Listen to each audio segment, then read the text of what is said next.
A group of House Republicans calling on the DOJ to release more information about its investigation of Hunter Biden.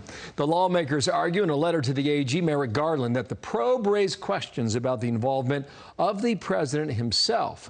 Now, that was from the House side. From the Senate today, Wisconsin Senator Ron Johnson is here. And Senator, good morning to you.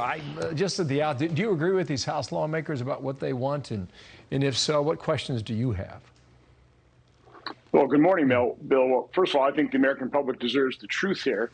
That's why Senator Grassley and I issued our report in September 2020 that laid out the vast web of foreign financial entanglements of Biden, Inc. Unfortunately, the press denigrated it. They ignored it.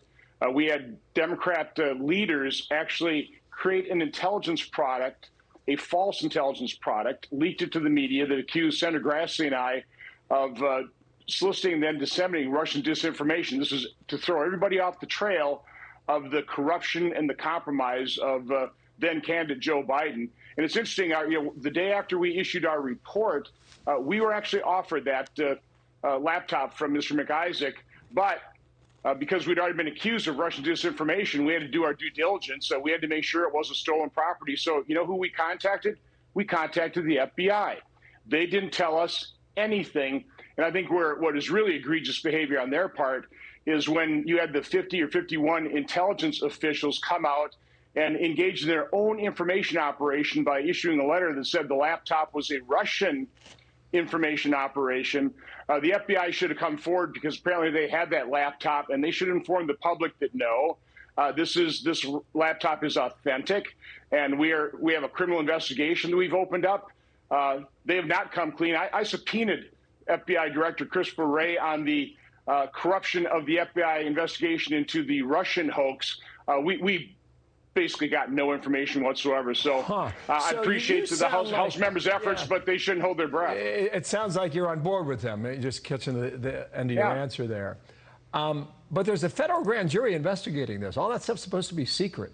I know there have been leaks so far, but why would they share anything at this point with you or anybody in the House, or even Democrats? So I've been arguing this for quite some time. When you have investigations into corruption within the public realm, when you're talking about public political figures, we do this backwards. I think we should start with congressional investigations. We should have full access to all the information. If we see possible wrongdoing, then we would refer to the Justice Department. What happens now is the Justice Department starts a criminal investigation, and then Congress, which means the American public, get no information whatsoever, even though that information is crucial for the electorate to determine whether or not they want to vote for somebody. You've seen the polls. Had the American public known the corruption of Biden, Inc., of Hunter Biden, the big guy, Joe Biden would not be president. My guess, we probably wouldn't see Vladimir Putin invaded Ukraine. The actions taken, the corruption of the complicit media and elements within our law enforcement and intelligence agencies have had a incredible serious impact on our politics, on elections. They interfered in our elections to a far greater extent than anything Russia ever could have hoped to achieve. Yeah, based on all this then, if you got the AG, Merrick Garland, you got the FBI, and everyone else you just rattled off there, if there's a Republican majority in the Senate come November or January of next year, how do you then compel them to cooperate with you at that point? Because you're not going to let go of this. Well, you start issuing subpoenas, but then you have to enforce the subpoenas.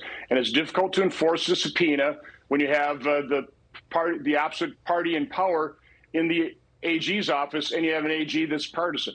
And I think that's what we have right now. So it's going to be difficult, but public pressure means an awful lot.